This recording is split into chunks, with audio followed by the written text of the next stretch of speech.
ప్రజలందరికీ సందర్శన నిమిత్తం వెసులుబాటు కల్పిస్తుందో అంబేద్కర్ ఎందుకు జైల్లో పెట్టాడు రేవంత్ రెడ్డి? వాళ్ళ Ambedkar has been imprisoned by Revanth Reddy today.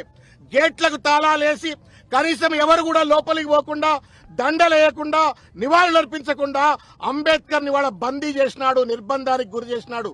ఈ నిర్బంధం అంబేద్కర్ కేసింది కాదు, మొత్తం తెలంగాణ సమాజానికి కేసినటువంటిది.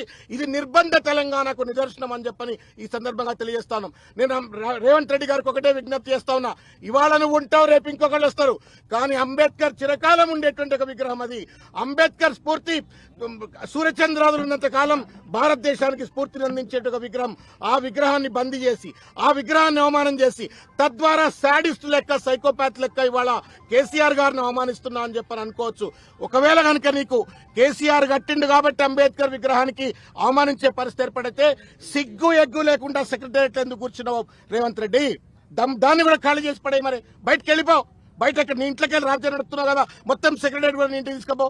ఇవాళ ఒక దుర్మార్గమైన రీతిలో ఫ్యాక్షన్ మనస్తత్వంతో రాజ్యాంగాన్ని కాలరాస్తా ఉండు, రాజ్యాంగ నిర్మాతని వాళ్ళ పెద్ద ఎత్తున ఇవాళ అవమానించే పరిస్థితి చేస్తా ఉన్నాడు. కాబట్టి నిరసన తెలిపేందుకోసం మాత్రమే ఇక్కడికి వచ్చాం, సందర్శన కోసం, నివాళుల కోసం, రేవంత్ రెడ్డికి బుద్ధి చెప్పడం కోసం. ఇకనైనా సరే కళ్ళు తెలుగు రేవంత్ రెడ్డి.